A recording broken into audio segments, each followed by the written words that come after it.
Hello students, welcome back to biology class. Previous લેક્ચરની અંદર આપણે ચર્ચા કરી હતી બાયોટેકનોલોજીના ઉપયોગ દ્વારા માનવ ઇન્સ્યુલિન એનું નિર્માણ કેવી રીતે કરી શકાય તે. આજના લેક્ચરમાં આપણે હવે ચર્ચા કરવાની છે મેડિકલ ક્ષેત્રે એક આગવું અને ઉત્કૃષ્ટ ઉદાહરણ બાયોટેકનોલોજીના ઉપયોગ થકી. નામ છે જનીન થેરાપી. ઓકે, તો આજના લેક્ચરમાં આપણે વ્યવસ્થિત ક્લિયર કરી દઈએ કે જનીન થેરાપી એ છે શું અને તે કેવી રીતે પરફોર્મ કરવામાં આવતી હોય છે. ઓકે, સામાન્ય જેની આઉટલાઈન છે તે અહીંયા તમને ફ્રન્ટ પેજ ઉપર એક આકૃતિમાં દર્શાવ્યું છે. તે પ્રમાણે કે સામાન્ય જનીન થેરાપીની અંદર આપણે સમજીશું કે કોઈ એવું ખરાબ થઈ ગયેલું જે જનીન છે તેને બદલી અને તેના સ્થાને એક નવું ક્રિયાશીલ જનીન દાખલ કરવાની રીત છે. રાઈટ, તો અહીંયા કંઈક થોડુંક રિપ્લેસમેન્ટ જેવી જ અહીંયા વાતચીત છે. તો વ્યવસ્થિત કોન્સેપ્ટ આપણે ક્લિયર કરી લઈએ. Okay, right. જનીન થેરાપી, તો પહેલા તો એની ડેફિનેશન ક્લિયર કરી લઈએ કે જનીન થેરાપી છે શું. ઓકે, તો જનરલી સજીવ શરીરની અંદર જો સમજીએ તો દેહ ધાર્મિક જે કંઈ પણ પ્રક્રિયાઓ છે તે પ્રક્રિયાઓ માટે વિશિષ્ટ પ્રકારના ઉત્સેચકો આવેલા છે. અને એઝ અ બાયોલોજી ક્ષેત્રમાં જ્યારે આપણે અભ્યાસ કરીએ છીએ એટલે આપણને ખ્યાલ છે કે સજીવ શરીરમાં ચાલતી જે કે પણ દેહ ધર્મ ક્રિયાઓ છે તે કોઈને કોઈ પ્રકારના ઉત્સેચક દ્વારા થતી હોય છે. કોઈ એવી પ્રક્રિયા નથી કે જે ઉત્સેચકની હાજરી વગર એ થતી હોય. ઇન શોર્ટ, દરેક ક્રિયાવિધિ માટે કોઈને કોઈ પ્રકારના ઉત્સેચકની રિક્વાયરમેન્ટ હોય છે, જેને આપણે એક પ્રકારે પ્રોટીન પણ કહી શકીએ છીએ. તો આવા પ્રોટીનના નિર્માણ માટે જરૂરી હોય છે ડીએનએ પાસેની જે કે પણ આનુવંશિક જે માહિતી છે એમની પાસે રહેલી જે ઓલી સિક્રેટ માહિતી છે જેનું ભાષાંતરણ થઈ અને પ્રોટીન નિર્માણ થવાના છે. તો ઓબ્વિયસલી આ જે પ્રોટીનનું નિર્માણ એ કોના પર આધાર રાખવાનું છે? તો કે આવા જનીન પર. હવે જો આવા જનીનમાં કોઈ પણ પ્રકારની ખામી સર્જાશે, જો કોન્સેપ્ટ હશે વ્યવસ્થિત, જો આવા જનીનમાં કોઈ પણ પ્રકારની ખામી સર્જાશે તો સજીવ શરીરમાં જે ઉત્પન્ન થવાના જે પ્રોટીન છે એની અંદર કંઈક અલ્ટરેશન આવશે, એની અંદર કંઈક ફેરફાર આવશે અને એ ફેરફારને લઈ અને સજીવ શરીરમાં ફેરફાર આવવાના છે. તો હવે આપણે કંઈક એવું જ કરીએ કે જે આવા ફેરફાર પામેલા જે જનીન છે અથવા જે વિકૃત થઈ ગયેલા જનીન છે અથવા તો જે નુકસાની પામેલા જનીન છે, જો તેને જ બદલી દઈએ તો, અને તેની જગ્યાએ ફ્રેશ ક્રિયાશીલ જનીન આપણે જો ટ્રાન્સફર કરી દઈએ તો જે કંઈ પણ ભવિષ્યમાં ઉણપ આવવાની હતી તે ક્યોર થઈ જશે. તો બસ આ જ કોન્સેપ્ટ જીન થેરાપીનો છે કે જ્યાં વિકૃત અથવા તો નુકસાની પામેલા જે કે પણ જનીન છે તેને દૂર કરવાના છે અને તેને સ્થાને તે જ કાર્ય કરતા કંઈક નવા જનીન એ દાખલ કરવાના છે. એટલે હવે શરીર પહેલાની જેમ કાર્ય કરતું થઈ જશે. તો હવે આ કેવી રીતે પોસિબલ છે તે સમજવાનું છે બાયોટેકનોલોજીના માધ્યમથી. Okay, right. તો જીન થેરાપી એટલે નુકસાની પામેલા કે પછી વિકૃત થયેલા જે કે પણ જનીનો છે તેને બદલી અને સામાન્ય કાર્ય કરતા જનીનોનો પ્રવેશ. તમે બાજુની આકૃતિમાં જોઈ શકો છો. અને આવા પ્રવેશ કરવા માટે એડિનો વાયરસ, તો કે એડિનો વાયરસના વેક્ટર તરીકે ઉપયોગ કર્યો છે. અને આ વાયરસની અંદર આપણે આ જનીનને ઇન્ટ્રોડ્યુસ કરાવ્યા છે. એટલે હવે વાયરસ પોતાની જે કે પણ ટેન્ડન્સી હતી, જે કે પ્રકૃતિ હતી રોગ નિર્માણ કરવા માટેની, તે હવે નિષ્ક્રિય થઈ જશે. એટલે એનો આપણે વાહક તરીકે ઉપયોગ કરી અને હવે એને સજીવ શરીરમાં આપણે દાખલ કરીશું તો વાયરસનું જે કે પણ જનીન દ્રવ્ય છે તે મનુષ્યના સજીવના કોષોમાં દાખલ થશે અને આ જનીન દ્રવ્ય એ હવે મનુષ્યના સજીવનું જે કે પણ ડીએનએ છે તેની સાથે પ્રવેશ પામી જશે. અને જે કે પણ હવે વિકૃત થઈ ગયેલું જે જનીન છે અને જે અભિવ્યક્ત થતું ન હતું તેને સ્થાને આપણે હવે નવું કંઈક ફ્રેશ સામાન્ય કાર્ય કરતો હવે જનીન ત્યાં દાખલ કરી દીધું. એટલે હવે માનવ શરીરનું ડીએનએ પહેલાની જેમ કાર્ય કરશે. ઓકે, તો ડેફિનેશન સરળ છે કે જીન થેરાપી એટલે નુકસાની પામેલા કે પછી વિકૃત થઈ ગયેલા જે જનીનો છે તેને બદલે આપણે સામાન્ય કાર્ય કરતા જનીનો પ્રવેશ કરાવો. અને આવી જીન થેરાપીનો ઉપયોગ કેન્સરના રોગ, પાર્કિન્સન ડિઝીઝ, આનુવંશિક જે રોગો છે તે ખાસ કરીને વગેરેની સારવાર માટે ઉપયોગી છે. જેની અંદર કોઈ પણ જે બાળક અથવા તો બાળકનું જે ભ્રૂણ છે તેમાં નિદાન કરવામાં આવેલ જે જનીન એની ક્ષતિઓનો સુધારો કરવામાં આવે છે. ઇન શોર્ટ, ક્ષતિયુક્ત જે જનીન છે તેને કાઢી અને તેના સ્થાને નવું ફ્રેશ જનીન દાખલ કરવું.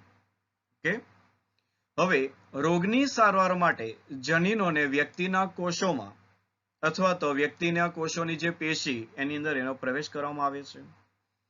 જનની ખામીની સારવારમાં વ્યક્તિ, કારણ કે આ જીનેટિકલી છે, જે પિતૃ તરફથી આવતું હોય છે, એટલા માટે વ્યક્તિ અથવા તો જે ભ્રૂણ છે એમાં સામાન્ય જનીનોનો પ્રવેશ કરવામાં આવે છે, જે નિષ્ક્રિય જે કે પણ જનીન છે એની ક્ષતિ પૂર્ણ કરશે અને તેના હવે જે કે પણ સામાન્ય કાર્યો છે એ કાર્ય કરવા માટે સંપન્ન બને છે.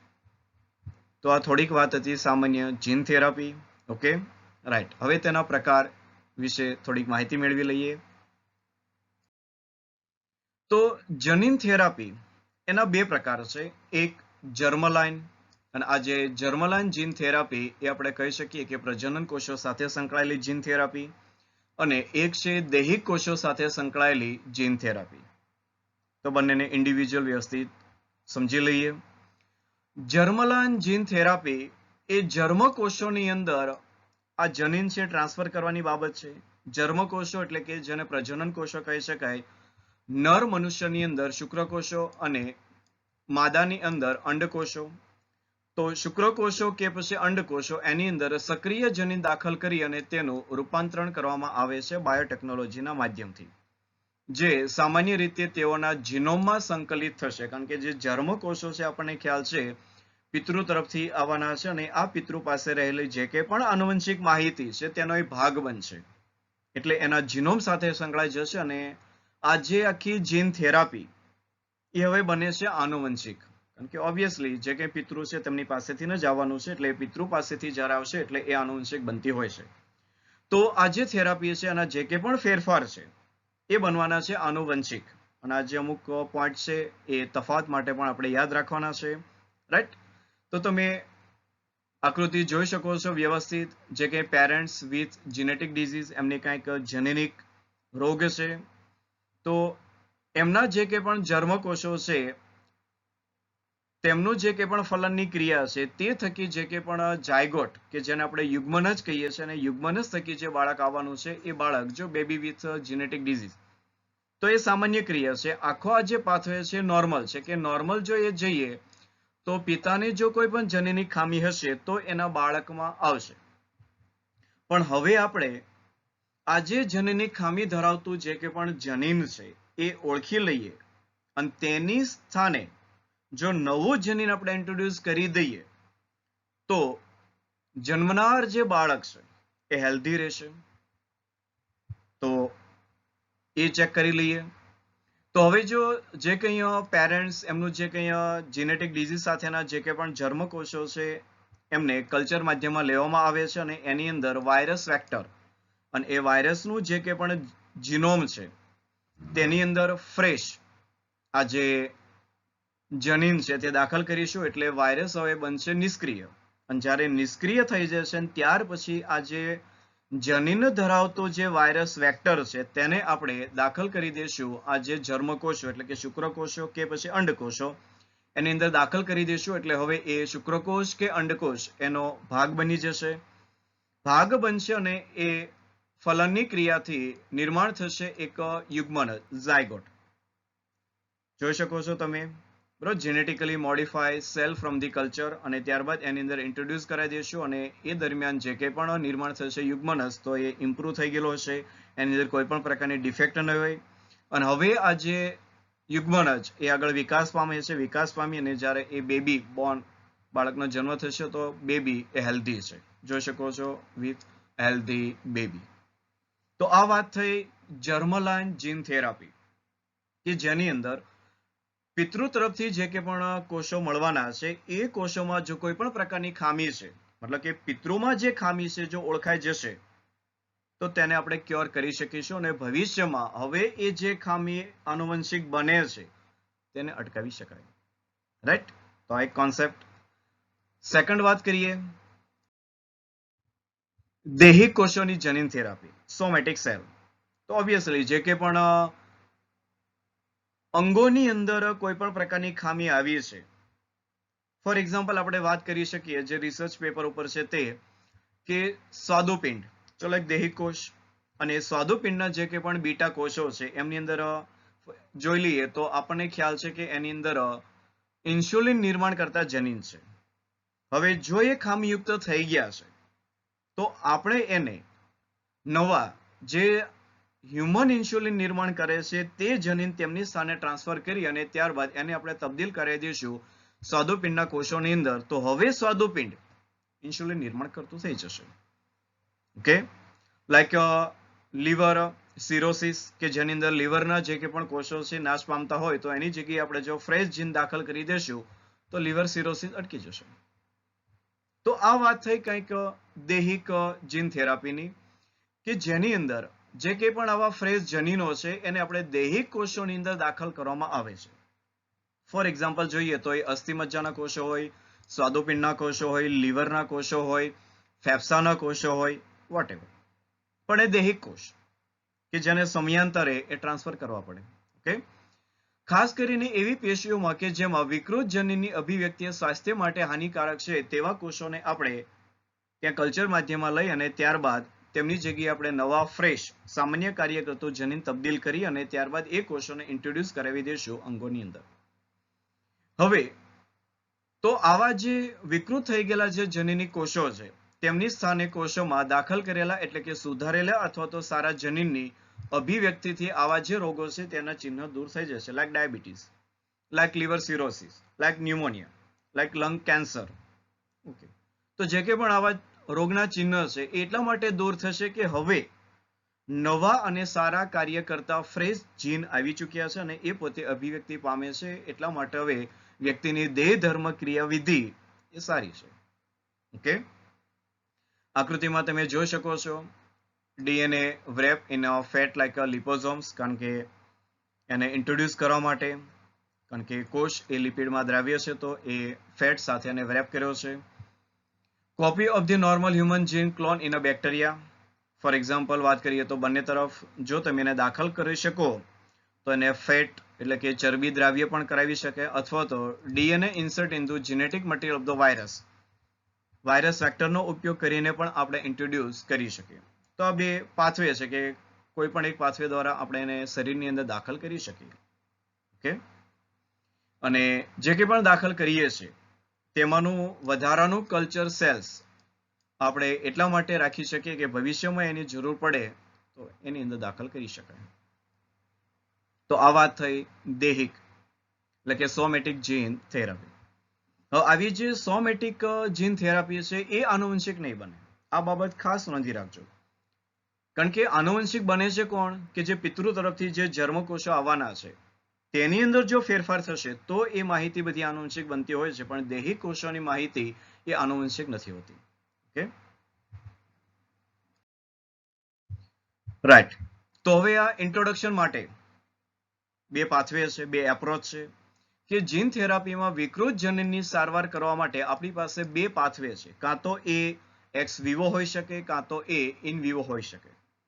આ બે શબ્દ છે આપ સૌને ખ્યાલ છે. એક્સ વિવો એટલે કે વિધિન ટેસ્ટ ટ્યુબ આપણે કહી શકીએ, મતલબ કે પ્રયોગશાળાની અંદર કરવામાં આવતું જે કાર્ય, અને ઇન વિવો એટલે કે વિધિન લિવિંગ બોડી, સજીવ શરીરની અંદર જ આ કાર્ય કરવાનું છે. અહીંયા કોઈ પણ પ્રકારની ઓર્ગન્સ કે એવું કોઈ શરીરની બહાર અહીંયા કાઢવામાં આવતું નથી અથવા તેના જેવી કોઈ પ્રણાલી પ્રયોગશાળામાં તૈયાર કરવામાં આવતી નથી.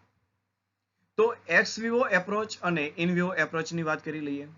એક્સ વિવો એટલે કે શરીરની બહારની બાજુએ, તો એનો અર્થ એવો થઈ ગયો કે જે સજીવ શરીરમાં વાતાવરણ છે તેવું થોડુંક વાતાવરણ આપણે પ્રયોગશાળામાં ક્રિએટ કરી અને ત્યાં આ પ્રોસિજર કરવામાં આવે છે અને ત્યાર પછી એને ઇન્ટ્રોડ્યુસ કરાય છે સજીવ શરીરની અંદર, કે તેમાં દર્દીના રુધિરમાંથી અથવા તો અસ્થિ મજ્જાના જે કે પણ કોષો છે તેનું સેમ્પલ એટલે કે ત્યાંથી દૂર કરી અને ત્યારબાદ તેને પ્રયોગશાળામાં ઉછેર કરવામાં આવે છે. આ પહેલી બાબત. કારણ કે જે કંઈ વાતાવરણ છે અને આપણે શું આપવાનું છે વ્યવસ્થિત, તો કે અનુકૂળતા આપવાની છે પ્રયોગશાળાની અંદર. એટલા માટે હવે આ જે ક્ષતિયુક્ત જે કોષો છે તેમને આપણે સજીવ શરીરમાંથી એઝ અ સેમ્પલ રૂપે બહાર કાઢીને પ્રયોગશાળામાં લાવવાના છે અને ત્યારબાદ તેને ઈચ્છિત જનીન ધરાવતા જે કે પણ વાયરસ છે એની અંદર દાખલ કરવામાં આવે છે. અને હવે આ જે વાયરસ કોષોમાં દાખલ થાય છે ત્યારે ઈચ્છિત જનીન કોષો એક ભાગ બની જશે. કારણ કે આપણને ખ્યાલ છે કે એના ડીએનએ સાથે આપણે જો આ જે જનીન છે ઇન્ટ્રોડ્યુસ કરાવશું અને ત્યારબાદ એ અસ્થિ મજ્જાના કોષો કે પછી જે કે રુધિરના કોષો છે તેમાં એને તબદીલ કરાવશું તો એ હવે એ ડીએનએ નો ભાગ બની જશે અને બનવો જ જોઈએ. તો જ આ ક્રિયાવિધિ એ આપણે એવું કહી શકીએ કે સફળ થાય. અને હવે તેમને મોટી માત્રામાં પ્રયોગશાળામાં ઉછેરવામાં આવે છે અને આ ઉછેરેલા જે કે પણ કોષો છે જે નવા ફ્રેશ જનીન સાથેના કોષો છે તે કોષોને હવે ઇન્જેક્શન દ્વારા દર્દીની શિરામાં આપવામાં આવશે. તો આ એક એપ્રોચ કે આપણે જે બાયોટેકનોલોજી દ્વારા જે કોષો તૈયાર કર્યા છે તો એ તૈયાર કરેલા કોષોને સજીવ શરીરમાં કેવી રીતે દાખલ કરવા. તો એક વાત છે એક્સ વિવો. તમે અહીંયા જોઈ શકો છો આકૃતિમાં કે stem cell remove from the patient. જે કંઈ એના સ્ટેમ સેલ છે દર્દીના રુધિરમાંથી લેવામાં આવે છે અને ત્યારબાદ થેરાપ્યુટિક જે કે પણ જીન છે એની અંદર આપણું આ જે ફ્રેશ જનીન તો એ થેરાપ્યુટિક જીન કહેવાય એ લેવામાં આવશે અને ત્યારબાદ એને ઇન્ટ્રોડ્યુસ કરવામાં આવશે. અને હવે એમને જે કે પણ વાયરલ ટ્રાન્સડક્શન ઇન ધ લેબ પ્રયોગશાળાની અંદર એનું પરાંતરણ કરાવવાનું છે આપણે એવું કહી શકીએ. અને ત્યારબાદ એને હવે ડાયરેક્ટ ઇન્જેક્શન દ્વારા પેશન્ટની અંદર દાખલ કરવામાં આવશે. જો રીટ્રીટમેન્ટ ઓફ ધી ટ્રાન્સડ્યુસ સેલ્સ એ કોઈ પણ પ્રકારે તમે આઈવી રૂપે આપો, આઈટી રૂપે, આઈએમ, મતલબ કે આ બધા રૂટ છે, ઇન્ટ્રાવેનસ છે, ઇન્ટ્રામસ્ક્યુલર છે, બરોબર.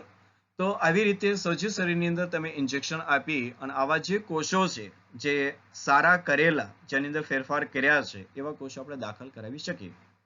રાઈટ.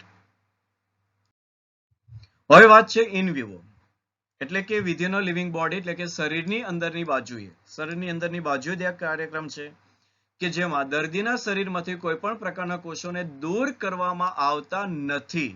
આ બાબત નોંધનીય છે. તેને બદલે આપણે યોગ્ય વાહકોનો ઉપયોગ કરવાનો છે અને ઈચ્છિત જે જનીનો છે અને દર્દીના દેહી કોષમાં દાખલ કરી દેવાના છે. તો અહીંયા પણ એઝ અ વેક્ટરનો આપણે ઉપયોગ કરવાનો છે અને વેક્ટરનો ઉપયોગ કરી અને જે કે પણ આ થેરાપ્યુટિક જીન છે એ જનીનને આવા વેક્ટરની અંદર દાખલ કરાવી એના જીનોમનો ભાગ બનાવી અને ત્યારબાદ આપણે એને ઇન્જેક્શન દ્વારા દાખલ કરી શકીએ છીએ. અહીંયા કોઈ પણ પ્રકારના કોષોને આપણે બહાર કાઢવાના નથી. તો આ વાત થઈ in Vivo approach. Okay, right. હવે એના ઉદાહરણ જોઈએ અથવા તો આ જે જીન થેરાપી છે એની સ્ટોરી, એનું એક જે ઉદાહરણ જે આપણે એનસીઆરટીમાં આપેલું છે તેની ચર્ચા કરી લઈએ. તો જનીન થેરાપીનો સૌપ્રથમ ઉપયોગ 1919માં એક 4 વર્ષની જે બાળકી છે જે અમેરિકન છે એમની ઉપર કરવામાં આવ્યો હતો. અહીંયા બાળકીનું નામ તમને આપવામાં આવ્યું છે અશાંતિ ડે સિલ્વા. આ નામની એક છોકરી, એને સામાન્ય આપણે વાત કરીએ તો રોગ પ્રતિકારક જે તંત્ર છે તેનો રોગ છે અને એ રોગને આપણે નામ આપીએ છીએ મેજોરિટી સિવિયર કમ્બાઇન્ડ ઇમ્યુનોડેફિશિયન્સી. અને આ રોગ એને થયો હતો એડિનોસાઇન ડી અમાઇનેઝ નામના ઉત્સેચકની ગેરહાજરીને લઈ. આ એડિનોસાઇન ડી અમાઇનેઝ જે ઉત્સેચક છે તે ખાસ કરીને જે આપણે લસિકા કોષો કહીએ છીએ તે લસિકા કોષોના નિર્માણમાં અતિ ઉપયોગી છે, અતિ આવશ્યક છે. જો આ એક પણ દેહધાર્મિક ક્રિયા છે તો એ દેહધાર્મિક ક્રિયામાં આ એક ઉત્સેચક સૌથી અગત્યનો બની રહે છે એડિનોસાઇન ડી એમિનેઝ. આને ટૂંકમાં કહેવાય છે એડીએ. ઘણીવાર આને એડીએ જીન થેરાપી તરીકે પણ ઓળખાય છે. અને આ ઉદાહરણ આપણને આપ્યું છે એનસીઆરટીમાં. આ વ્યવસ્થિત ધ્યાનમાં લેજો કે જ્યાં સામાન્ય જે કે પણ એડીએ જે જીન છે એટલે કે ડિઓક્સી એડિનોસાઇન આ જે ઉત્પન્ન કરતું જે જનીન છે એ નોર્મલ જોઈએ તો ટોક્સિક નથી હોતું અને એ જનરલી સજીવ શરીરમાં ઉત્પન્ન થઈ અને મોટી માત્રામાં જે કે પણ એડીએ છે એ ડિઓક્સી એડિનોસાઇન સાથે બાઇન્ડ થઈ જાય છે અને એ જે હવે ડિઓક્સી એડિનોસાઇન છે એ સજીવ શરીરમાં વધારે ઝેરી રહેતું નથી, એને આખું બિનઝેરી કરી દે છે. તો આ એની એક ક્રિયાવિધિ છે અને ખાસ આપણે જોઈએ તો એડિનોસાઇન ડીએમિનેઝ ઉત્સેચક એ લસિકા કોષોના નિર્માણ માટેનો જે પાથવે છે એનો એક અગત્યનો એન્ઝાઇમ છે. હવે જો આ ઉત્સેચક નથી, એની ઉણપ છે અથવા એની ક્ષતિ છે, તો ઓબ્વિયસલી હવે સજીવ શરીરની અંદર જે લસિકા કોષો બનવાના છે એ લસિકા કોષો નહીં બને, ખાસ કરીને ટી કોષો અને બી કોષો. ઓકે, તો આ એની સ્ટોરી છે. તો હવે આ જે ઉત્સેચક એટલે કોણ? એડિનોસાઇન ડીએમિનેઝ ઉત્સેચક એ રોગ પ્રતિકારકતામાં લસિકા કોષોના વિકાસ, એની જીવિતતા અને કાર્ય માટે અતિ આવશ્યક હોય છે. આ બાબત ખાસ નોંધી લેજો. તો ઉત્સેચકની ગેરહાજરીમાં જે કંઈ ડબ્લ્યુબીસી છે, કારણ કે આપણને ખ્યાલ છે લસિકા કોષો પણ એક ડબ્લ્યુબીસી નો ભાગ છે, અને વ્યક્તિનું જે કંઈ પણ પ્રતિકારક તંત્ર છે એ અસરકારક હવે નહીં રહે. રાઈટ. અને હવે આ જે સમસ્યા એ એડિનોસાઇન ડીએમિનેઝ માટે જવાબદાર જે જનીન છે એના લોપ થવાથી થાય છે. મતલબ કે એ ત્યાંથી દૂર થઈ જાય છે. ડિલીશન, લોપ એટલે કે ત્યાંથી દૂર થઈ જવું. Okay, right. તો હવે આ જે ઉણપ ધરાવતી જે બાળકી છે તેની સારવાર કેવી રીતે કરી શકાય? તો એના માટે પણ ઓપ્શન્સ. પહેલો ઓપ્શન્સની વાત કરીએ તો અસ્થિ મજ્જા છે તેના પ્રત્યારોપણ દ્વારા, ટ્રાન્સપ્લાન્ટેશન, જે બોન મેરો છે તેનું. તો જે કંઈ પણ બોન મેરો છે એમના સુસંગત જે કંઈ પણ દાંત હશે, કારણ કે આપણને ખ્યાલ છે જો કોઈ બહારનું આપણે બોન મેરો લેશું તો એ જે સજીવ છે એનું શરીર કદાચ એનો પ્રતિકાર પણ કરી શકે અને અસ્વીકાર પણ કરી શકે. રાઈટ. તો અહીંયા એમના જે કંઈ પણ સુસંગત છે એવા જો દાતા તરફથી જો એને બોન મેરો મળશે તો એ આપણે એનું હિમેટોપોયટિક જે સ્ટેમ સેલ છે તેનું પ્રત્યારોપણ કરી શકીએ. પહેલી પદ્ધતિ આ છે કે એની સારવાર માટેની વાત છે.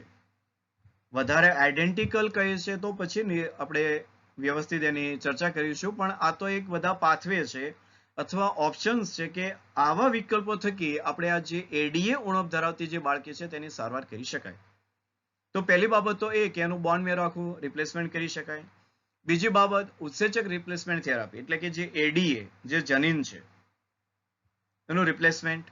તો જેમાં સિરિંજ દ્વારા જે કે પણ રોગી છે એમને હવે સક્રિય એડીએ એ પોલીઇથિલિન જે ગ્લાયકોલ છે, કારણ કે રેપ કરવું પડશે, એની સાથે રૂપાંતરિત કરેલું જે કે પણ બોવાઇન એડીએ જે પ્રાણીઓમાંથી મેળવેલું જે એડિનોસાઇન જે ડીએમિનેઝ ઉત્સેચક છે તેની વાત છે. ઓકે, આ કોઈ પ્રયોગશાળામાં બનાવેલી વાત નથી. બોવાઇન પ્રાણીઓમાંથી મેળવેલું જે એડીએ છે એને આપણે પોલીઇથિલિન ગ્લાયકોલ સાથે મોકલી આપીશું ઇન્જેક્શન દ્વારા. કોની અંદર? તો કે આ જે રોગિષ્ઠ વ્યક્તિ છે તેના સજીવ શરીરની અંદર. પણ અહીંયા આ જે બંને પ્રયુક્તિ છે એ એક તો વધારે કોસ્ટલી છે, અને બીજું કે વારંવાર જે કે પણ આ ક્રિયાવિધિ છે કરવી પડે, અને બીજું જે બોન મેરો ટ્રાન્સપ્લાન્ટેશન છે એની અંદર જે કે પણ પ્રોસિજર છે એ વધારે કોસ્ટલી, અને એવું પણ કહી શકાય કે સર્વાઈવલના ચાન્સીસ ઓછા છે. ઓકે, તો આ બે વિકલ્પ હતા. હવે આ વિકલ્પ છે એને હવે ઓવરકમ કોણ કરે છે? તો કે જીન થેરાપી. ઓકે, કારણ કે આપણો જે આ ટોપિક છે એ કોના પર છે? જીન થેરાપી. તો હવે જનીન થેરાપી દ્વારા આપણે આ જે એડીએ એડિનોસાઇન ડીએમિનેઝ ધરાવતી જે ઉણપ ધરાવતી જે વ્યક્તિ છે એને કેવી રીતે ક્યોર કરી શકાય? તો હવે આખો એક કોન્સેપ્ટ જે આપણે વાત કરી તેમ કે જે કંઈ આ એડીએ ઉત્સેચક નિર્માણ કરતું જે કંઈ પણ જનીન છે એ ઓળખી લેવાય, અને ત્યારબાદ એ જનીનને સ્થાને આપણે હવે એક નવું ફ્રેશ જનીન એ ત્યાં દાખલ કરાવી શકાય. ઓકે, તો જીન થેરાપીમાં સૌપ્રથમ જે કંઈ રોગી છે એના રુધિરમાંથી જે કંઈ લસિકા કોષો છે એને બહાર કાઢી અને એનું સંવર્ધન કરવામાં આવે છે. અને હવે જે કે પણ સક્રિય એડીએ એનું જે કોમ્પ્લિમેન્ટરી જે ડીએનએ છે રિટ્રોવાયરસ અહીંયા આપણે વાહક તરીકે ઉપયોગ કરવાનો છે, અને તેનો લસિકા કોષોની અંદર હવે પ્રવેશ કરવામાં આવશે પ્રયોગશાળાની અંદર, અને ત્યારબાદ તેને અંતમાં દર્દીનું જે કે પણ શરીર છે તેની અંદર આપણે પુનઃ દાખલ કરી દઈશું. તો સામાન્ય જીન થેરાપી. આમ છતાં આજે આપણને ખ્યાલ છે કે લસિકા કોષો, કારણ કે એપ્રોક્સી એનું જે લાઈફ સ્પાન એ એપ્રોક્સી 3 to 4 યર હોય છે, કારણ કે ડબ્લ્યુબીસી ને વિધેયનો વીકના હોય છે, પણ આ એપ્રોક્સી 3 to 4 યર. તો જ્યારે આ લસિકા કોષો મૃત પામશે તો તેના સ્થાને વળી પાછા નવા લસિકા કોષ આપણને ખ્યાલ છે નિર્માણ તો નથી થવાના, એટલે ફરી પાછું પ્રયોગશાળામાં જે સંવર્ધન આપણે તૈયાર કર્યું છે તેમાંથી ફરી પાછા આવા કોષો ઇન્જેક્શન દ્વારા એ વ્યક્તિમાં દાખલ કરવામાં આવશે. પણ જો આપણે એનું પરમેનન્ટ સોલ્યુશન મેળવવું છે, પરમેનન્ટ, જો કાયમી બની જાય, તો આવી જે વ્યક્તિ કે જેને આવા જનનની ખોડ ખાપણ છે તે ઓળખી અને હવે તેનું જે ભ્રૂણ છે વ્યક્તિનું, એ ભ્રૂણના કોષોમાં જ જો આપણે આ જનીન દાખલ કરી દઈએ પ્રથમથી જ એના સ્ટેમ સેલની અંદર, તો હવે જે સ્ટેમ સેલનું વિભેદીકરણ થવાનું છે તે વિભેદીકરણ સ્વસ્થ હશે અને વ્યક્તિ એની ભ્રૂણીય અવસ્થામાંથી જ ક્યોર થઈને આવશે. તો ભવિષ્યમાં આ હવે જે ખામી છે એ ખામી એની અંદર નહીં દેખાય. Okay, right. તો હવે જ્યારે આ કોષો અમર હોતા નથી, માટે જેનેટિકલી એન્જિનિયરિંગ દ્વારા તૈયાર કરેલા જે લસિકા કોષો છે તેને સમયાંતરે દર્દીના શરીરમાં દાખલ કરવાની જરૂર પડશે. પરંતુ જો આપણે એના મજ્જાકીય કોષોમાંથી અલગ કરવામાં આવેલું જે કે પણ એડીએ એ ઉત્પન્ન કરતું જે જનીન છે તેને જો આપણે પ્રારંભિક જ ભ્રૂણીય અવસ્થાના કોષોમાં એના જે સ્ટેમ સેલ છે તેની અંદર જ જો આપણે દાખલ કરી દઈએ તો આ જે ઉપચાર છે કાયમી બની જશે. ઓકે, અને આની ઉપર હાલમાં રિસર્ચ ચાલી રહ્યું છે, જ્યાં પરમેનન્ટ સોલ્યુશન મળ્યું નથી. આ એક માત્ર અત્યારે એપ્રોચ છે. ઓકે, અને એપ્રોચ ઉપર અત્યારે ક્રિયાવિધિ શરૂ છે. ઓકે, તો એની જે કે પણ ડાયાગ્રામ આપણે સમજી લઈએ તો bacteria carrying the plasmid with the clone normal human ADA જનીન, કે આ જે સામાન્ય જે એડીએ જનીન છે તેની સાથેનું આ પ્લાઝમિડ વેક્ટર, અને સામાન્ય રીતે જે કે પણ આપણે ડિસેબલ કરેલો જે રિટ્રોવાયરસ, તો એ પણ અહીંયા ઉપયોગમાં લેવાય છે. ત્યારબાદ ક્લોન કરેલું જે કે પણ આ એડીએ જનીન છે એને આપણે દાખલ કરીશું રિટ્રોવાયરસની અંદર, કારણ કે રિટ્રોવાયરસ હવે રોગિષ્ટ રહ્યો નથી. અને ત્યારબાદ આ જે રિટ્રોવાયરસ છે તેને શરીરમાંથી બહાર કાઢેલા જે કે પણ હવે આ જે લસિકા કોષો અથવા સ્ટેમ સેલ છે તેની અંદર એને આપણે દાખલ કરાવી દઈશું. એટલે હવે આ લસિકા કોષો એમની પાસે આ એડીએ જનીન એના ડીએનએમાં દાખલ થઈ જશે અને હવે આ જે એડીએ જીન છે એ પહેલાની જેમ વ્યવસ્થિત કાર્ય કરતું રહેશે. તો હવે જેનેટિકલી અલર્ટ જે કે પણ અહીંયા સેલ્સ એ એડીએ નિર્માણ કરશે. તો રોગના જે કે પણ ચિહ્નો હતા એ દૂર થઈ જશે. ઓકે, તો આ વાત હતી જીન થેરાપી, કે જેની અંદર વિકૃત થઈ ગયેલા જે જનીન છે તેની સ્થાને નવા ફ્રેશ જનીન દાખલ કરી અને જે રોગના લક્ષણો છે તેને દૂર કરવાની વાત છે. રાઈટ? ઓકે, તો મળીએ ફરી પાછા નેક્સ્ટ લેક્ચરની અંદર. નેક્સ્ટ લેક્ચરનો આપણો ટોપિક છે મોલેક્યુલર ડાયગ્નોસિસ, રોગના નિદાન માટેની આણ્વિક પદ્ધતિઓ. ઓકે, અને હોમવર્ક આપ સૌએ લખી અને સબમિટ કરાવવાનું છે, અને ટોપિક જે પ્રમાણે ચાલે છે તે પ્રમાણે વર્કશીટ આપ સૌએ સોલ્વ કરવાની છે. રાઈટ, મળીએ ફરી પાછા નેક્સ્ટ લેક્ચરની અંદર. ત્યાં સુધી આપ સૌને all the best. Have a nice day and thank you.